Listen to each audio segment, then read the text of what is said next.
स्वागत है आप सभी का हमारे YouTube चैनल कहानी चौकी में। आज की कहानी का शीर्षक है व्यापार और सेवा। चंदन के घर की आर्थिक स्थिति ठीक नहीं थी। कई दिनों तक परिवार के सभी सदस्यों को भूखा ही रहना पड़ जाता था। कभी कभार छोटा मोटा काम मिल जाता था तो घर का चूल्हा जलता था। आज भी वह कहीं से 100 रुपये कमा कर लाया और नरेश मारवाड़ी की दुकान पर जाकर राशन के कुछ सामान खरीदे। कुल 110 रुपये के सामान हुए। चंदन ने जब नरेश को 100 रुपये पकड़ाया तो उसने 10 रुपये और मांगे, किंतु चंदन के पास 100 रुपये ही थे। उसने कहा कि और रुपये तो मेरे पास नहीं है। इस पर नरेश भड़क उठा और कहा कि तो 10 रुपये के सामान निकलवा लीजिए, क्योंकि मैं 10 रुपये कम नहीं ले सकता। चंदन ने बहुत अनुनय विनय किया, किंतु नरेश अपनी बात पर अड़ा रहा। चंदन ने उदास स्वर में कहा, क्या सेठ जी, मेरे घर में बच्चे भूख से तड़प रहे हैं और आपको 10 रुपये की पड़ी है।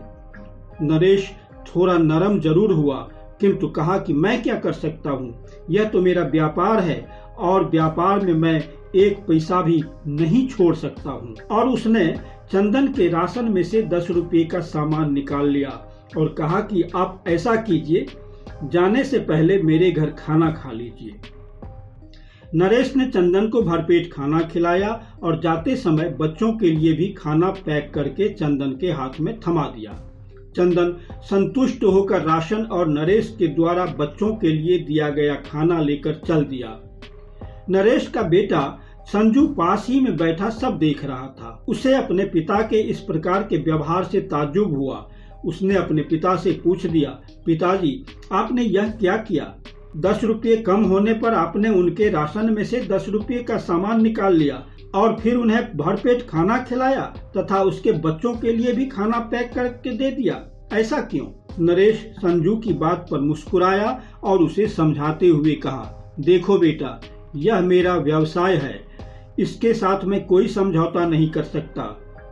तो फिर आपने उन्हें खाना क्यों खिलाया और उनके बच्चों के लिए खाना क्यों भेजा? नरेश ने फिर नर्म स्वर में कहा, खाना खिलाने और भोजन के पीछे मेरी सेवा भावना थी। व्यापार अपनी जगह है और सेवा अपनी जगह। संजू को अपने पिता की बात समझ में आ गई और उसे अपने पिता पर गर्व हुआ। दोस्तों, आपको यह कहानी कैसी लगी कमेंट करके